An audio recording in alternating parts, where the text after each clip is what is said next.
What's up, everyone? It's your boy Norn Radd89 here, bringing you another Radd movie review today. And for today's video, we are going to be talking about Tom Holland's third outing as the web slinger. Yes, Spider-Man No Way Home. I finally caught that film, and we're going to be talking about it. We're going to be getting into spoilers too, because this film's been out, so that's a warning, spoiler warning right now. And if you haven't seen it, click off this video, get out of here.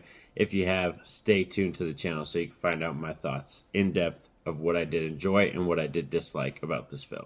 So Spider-Man No Way Home is Tom Holland's third outing as the web slinger, as I said in my intro, and definitely this one is packed full with cast members. We have Andrew Garfield returning, we have Tobey Maguire, we have Zendaya in this film, we have William Dafoe coming back, Alfred Mullaney, Jamie Foxx. It's just jam-packed with the cast. So let's get on to the positives of what I did like about this film. And that's one key thing is our returning characters. I pretty much liked all of them. Like, I'm not the biggest fan, I must confess. Like, I'm not the biggest fan of Spider-Man. He's not even in, like, my top 5 or anything like that, favorite superheroes. But I do miss Tobey Maguire and Andrew Garfield by far the most because he is my favorite. I was really into the Amazing Spider-Man 1 and 2 when those came out, and I really was hoping Andrew Garfield would have got a third film. So just seeing them come back, the dialogue and the witty stuff they have between each other, the scenes that they have, like, just all that kind of stuff. Like when Andrew Garfield's like, you know, oh, helping Tobey Maguire crack his back, you know what I mean? Or they're talking about how Toby actually shoots like the webs out of his body instead of making like web slingers and stuff like that. So all those kind of little snitpicky like kind of moments are cool because it reminds you of just like stuff you would never think to see on screen, and it does kind of seem like a very comic book-esque type scene that would happen. Action in here was pretty okay too. Like, it's not the most amazing action that we've seen, but one of my favorite scenes is probably the Doctor Strange fight when they're actually fighting in the mirror dimension and Tom Holland like uses his little like, you know, math to figure out the angles and stuff like that. So there are some good key action moments in this film, but it's not jam-packed with action, I must tell you that. It definitely is a long movie and it's not jam-packed with the action, and it definitely feels the length. Like as it was going on, I could kind of feel the length a little bit. I think there could have been maybe added one more good action sequence we might have needed in between in the middle, and then I think it would have been a little bit better in terms of pacing wise. But yeah, overall, like, the action still looks crisp, it looks good, and even the characters returning, like their little character designs for Green Goblin, Dr. Octopus, Sandman comes back too, which is pretty much in like sand form the whole entire time. So yeah, and like Electro comes back, but he has a more traditional look. Jamie Foxx even looks different himself, so it's because they're part of the new, in that new dimension, and when they got like blipped over there, it kind of changed their DNA a little bit. Like I said, their styles, their look is just a little bit different.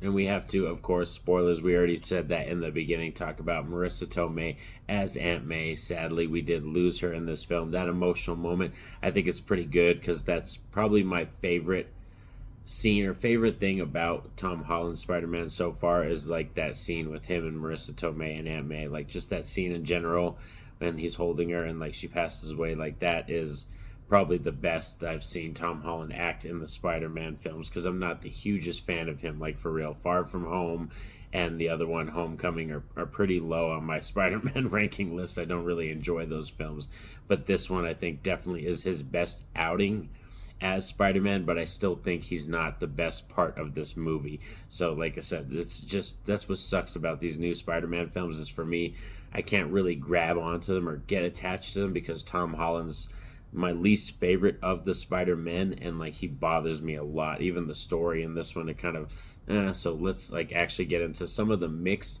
and negatives right now, since we're kind of talking about it. One of the things I'm mixed on is the story. I can't knock the story hardcore because we have seen it before and it's worked. Spider-Man Into the Spider-Verse, they already did this and it was a lot better.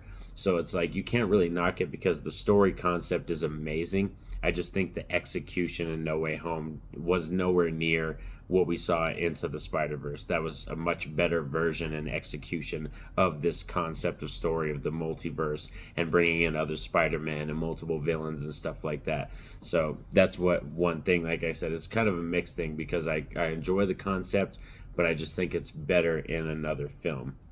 Also, let's get into some negatives. Like I said, Tom Holland is still my least favorite of the Spider-Men. He does have the best outing in this film and a more character growth and arc in this movie, but I just hate the fact that it actually did take 3 movies for him to actually have character growth. When you watch him in the first 2 movies, he does not freaking change. Like, I'll argue anybody, he does not change from the beginning of Homecoming to the end of Far From Home. Like, there's no difference in his character, and even in the beginning of this movie, he's still immature and childish and all the things. Like, I just don't like him in the way that he comes off as Peter Parker. Another thing is definitely the length and the pacing of this movie. I think we could have shaved off a good 15 minutes of this movie, because I felt the length as we were like watching it. Like, it just, you can feel it. And it's like when I watched the Batman, I didn't feel that. And that movie's like just about the same length and time.